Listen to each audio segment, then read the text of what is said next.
Darkness. A cold hum of machinery pulses beneath the floor. The faint green glow of monitors flickers against a stone-faced man in uniform. His name is Stanislav Petrov, and on the night of September 26, 1983, he was the only barrier between life and oblivion. Red warning lights erupted in the bunker like gunfire. Sirens screamed through the silence. On his screen, a brutal message blinked in code, but clear enough to chill the spine of any soldier. Ballistic missile launch detected, United States. One missile, then two, then five. They were coming, the system insisted. The United States had launched a nuclear strike. In that moment, Petrov's finger hovered above the phone that would trigger immediate retaliation. An unstoppable salvo of Soviet warheads aimed straight at American cities. It would take minutes. Millions would die. The planet could descend into nuclear winter. The procedure was clear. The training precise. Confirm and retaliate. No hesitation. No deviation. But Stanislav did not move. He stared at the blinking screen, heart pounding like a war drum. Sweat collected at the base of his neck. His colleagues froze behind him, their eyes bouncing between monitors and his unmoving hands. The red phone on the wall remained untouched. It was waiting, like the whole world, for a decision that could unmake it.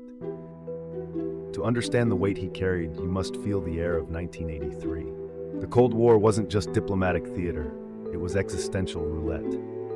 For decades, the United States and the Soviet Union stockpiled weapons of mass extinction. One mistake, one misread, one twitch of fear, and everything could end. Nuclear deterrence was based on a twisted logic. If you shoot, I shoot. Mutually assured destruction wasn't a possibility. It was policy. That night, Petrov was stationed deep inside the Serpukhov-15 bunker near Moscow, tasked with monitoring OKO, the Soviet satellite-based missile warning system. The technology was young, experimental, and untested in real war. But tonight, it was telling him that 5 American nuclear missiles were on their way. His training screamed at him to act, but something in his gut twisted. The number didn't make sense. Why 5? If the United States were launching a first strike, why only 5 missiles? Why not hundreds to cripple Soviet retaliation? He scanned for confirmation. Satellite data? None. Ground radar? Silent. All he had were computer-generated warnings, unverified by human eyes or independent systems. The bunker echoed with low murmurs, panicked, half-prayers in military garb.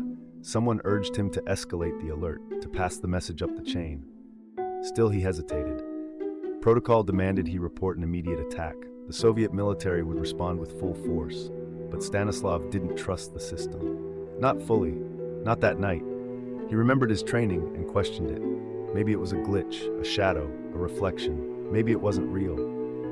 In those long seconds, his mind split into 2 worlds. In one, he obeys, launches retaliation. Fire rains down over Washington, New York, San Francisco. American silos respond. Moscow, Leningrad, Kiev all vanish in flames. Billions die. In the other world, he waits. And if he's wrong, his homeland is turned into ash by an enemy first strike. The tension was unbearable.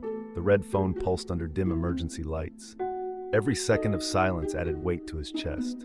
He knew one call to his superiors, one nod, and the Soviet command would greenlight a full-scale nuclear response. But he didn't call. Instead, he made a decision no manual covered. He told his commanders that the alarm was false. He had no proof, no authority to override the system. But he trusted his instinct more than the machine. "I don't believe it," he said. No satellite confirmation, no corroboration. I think it's an error." His voice didn't shake, but his hands trembled behind his back. Minutes passed. The world seemed to hold its breath. Then, nothing. No missiles, no explosions, no war. The alert vanished as suddenly as it had appeared. It was over. But for Petrov, the fallout had just begun. In the hours that followed, technicians examined the data. They discovered that the early warning system had mistaken sunlight reflecting off high-altitude clouds for the heat signature of missile launches.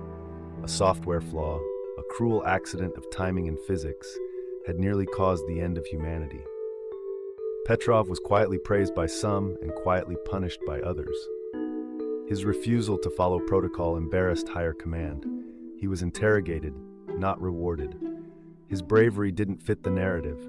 He was never formally honored by the Soviet government. He returned home in silence, bearing the weight of what could have been. Imagine walking home from your shift with the knowledge that, for a few seconds, you held all of civilization in your palm. That your refusal to trust a blinking red light saved billions of lives, and no one would know your name. For decades, his story remained buried, but the world eventually found out. And when it did, the question echoed louder than any siren. How many other Petrov moments have we missed? We live in a world laced with systems.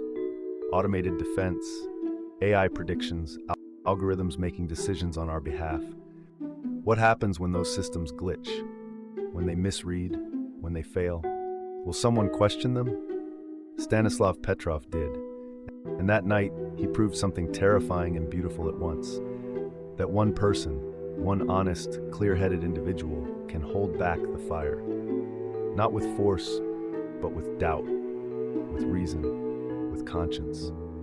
This wasn't a battle fought with tanks or soldiers. It was fought in a silent room, beneath a ceiling of concrete, with nothing but a decision. A single man chose to be human in a system designed for reaction, not reflection. He wasn't a hero by design. He was flawed, conflicted, uncelebrated. But that's exactly why his story matters. He stood at the threshold of apocalypse and chose to wait, to ask, to think. Years later, when asked what made him choose not to retaliate, he said, "I had a funny feeling in my gut." That feeling, that flicker of skepticism, saved the world. He died in 2017 quietly, just as he had lived.